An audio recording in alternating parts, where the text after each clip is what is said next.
Good morning, friends. I'm glad that we're back together again. I hope that all of you had a fun weekend thinking about Easter. I know that our family did. This week, I wanted to go over with you that today's date is Tuesday, April 14th. And what year is it? 2020. Our theme this week is going to be up in the sky. And so throughout the week, Mrs. Molek is just going to be posting stories about things that are up in the sky. I posted one for you to watch today that is called, is about birds. And I think you'll really like it because I like the way the man reads it to us. And the pictures are all bright and funny. Also, I wanted to read you a story today called Not in the House, Newton. And I think some of you might relate to that because while we're having to be in the house a lot, I know that some of us might be hearing, don't do that in the house. So this is the story about a boy named Newton that is exactly in that situation.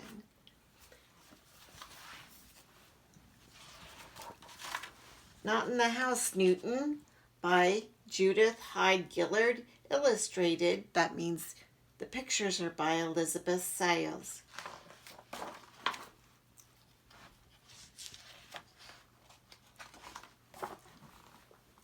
When Newton found a red crayon lying in the grass next to the sidewalk in front of his house, he knew at once that it was magic. It was extraordinarily red. Not light red or orange red or dark red or blue red, but red. He put it in his pocket. It felt warm.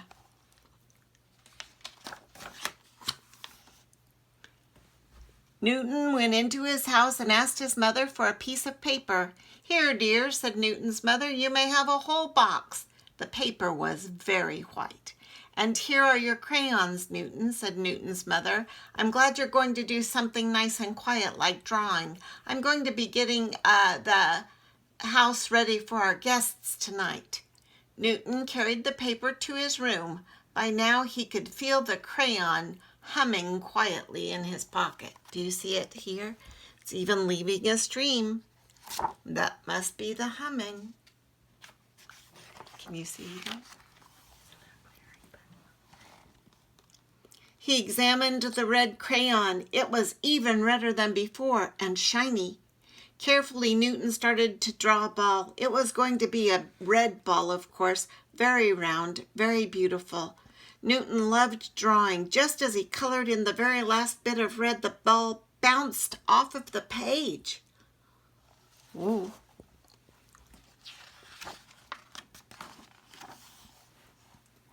Newton caught it. For a while he bounced it off the wall. To his surprise, he caught it each time. Where did you get that ball, Newton? Asked Newton's mother. She was standing in the doorway with the vacuum cleaner hose. I drew it, said Newton. What a good artist you are. But you know the rule about balls. Not in the house, Newton. She went back to her vacuuming. Look how happy he is to bounce that ball in the sky. Newton put the ball in his sweatshirt pocket. He took another piece of paper, and after thinking about it for a minute or two, he began to draw a red race car. Newton could tell this was going to be his best race car ever. Just as he finished putting in the headlights, the car rolled off of the page and into his hand. Newton liked the feel of it. He set it on the floor and gently vroomed it across the carpet.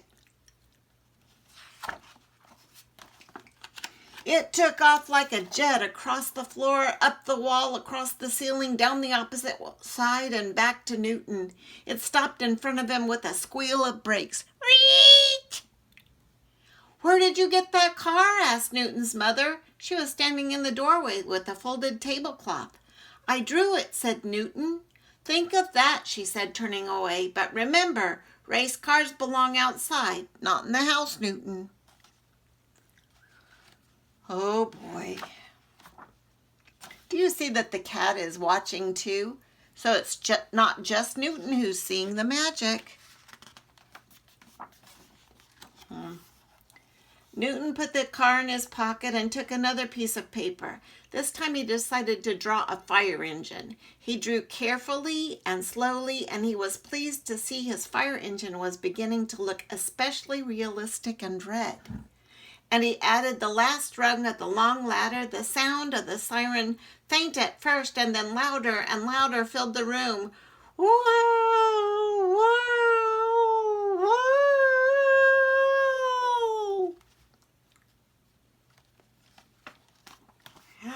Oh, where did you get that fire engine? Asked Newton's mother. She was standing in the doorway with candlesticks.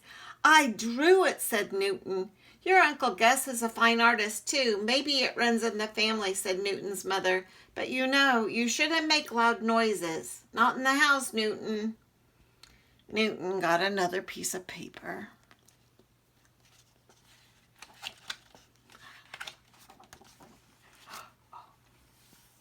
He was hungry, so he drew a few red apples. They looked good enough to eat, so he ate them. They were unusually crisp and cool and crunchy. Listen to all those C words. Boots are nice, especially when they are red, and red boots might be even nicer. Newton drew red boots. First the feet, then the tops. He was thinking about adding a zipper or a buckle or something when the boots jumped off the page and onto the floor. Look at the cat's eyes. They're so big.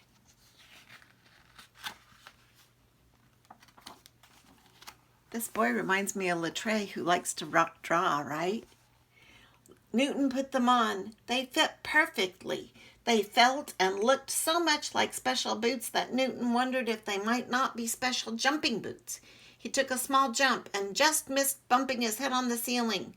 No jumping in the house, Newton, said Newton's mother as she passed the doorway. Newton stopped jumping. My goodness. He looked at the stack of white paper. There was still many sheets left. He looked at his magic red crayon. It was as red and as magical looking as ever. Can I have some tape? He asked his mom. What a good idea, Newton. I'm glad you want to do a nice quiet project. I'll give you a whole roll. Newton's mother brought him a big roll of tape from her desk.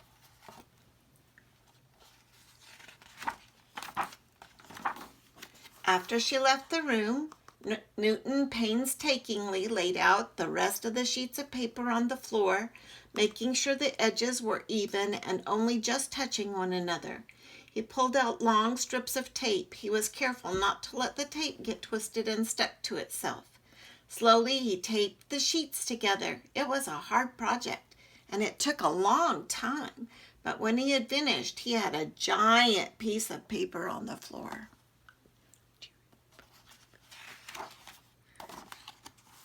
Now comes the hard part, thought Newton. Making himself as light as possible, he lay on the paper and began to draw.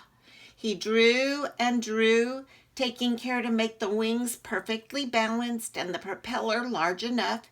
He could see this was going to be the best airplane he had ever drawn.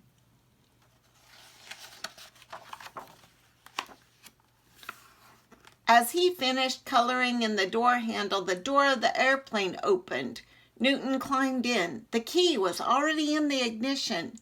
Newton turned the key. The engine roared and the propeller spun faster and faster until it was just a blur. He pulled the stick gently and the plane rose from the floor. He was flying.